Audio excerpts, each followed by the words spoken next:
எங்கள் ஆரோக்கிய இஸ்லாமிய சொந்தங்கள் அனைவருக்கும் ஈத் முபாரக். மிக அருமையான ஒரு காலகட்டம், மிக முக்கியமான ஒரு காலகட்டம். இந்தியாவின் தலையத்தை மாற்றியக்கூடிய ஒரு காலகட்டம். பாசிதவாதத்திலிருந்தும் பிரிவினவாதத்திலிருந்தும் இந்தியாவை மீட்டெடுக்க வேண்டிய, மாநில உரிமைகளை மீட்டெடுக்க வேண்டிய ஒரு மிக முக்கிய காலகட்டத்தில் இருக்கோம். இந்த நேரத்தில் இன்னைக்கு தேர்தல் பிரச்சாரத்தில் நம்ம கரும்புக்கடை பகுதியில் இன்னைக்கு ரொம்ப அற்புதமாக போச்சு.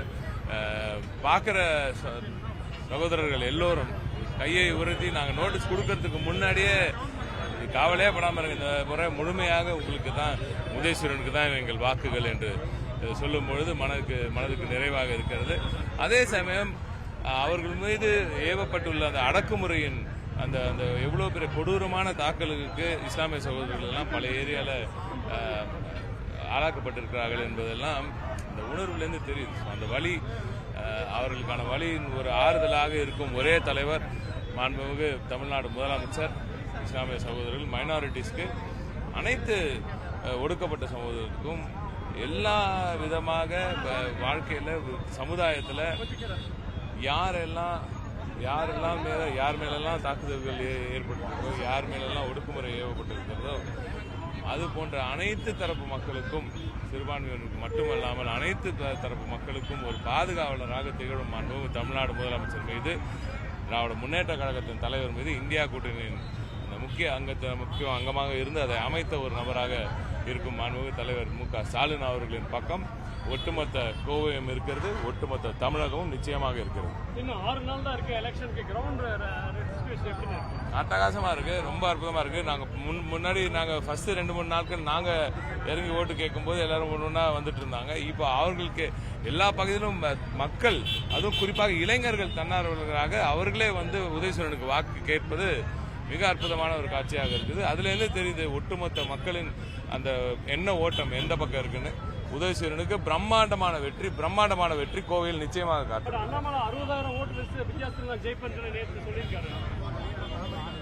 தூங்கிட்டு இருக்கவங்களெல்லாம் நம்ம என்ன பண்றது, கனவு கண்டு இருக்கவங்கள.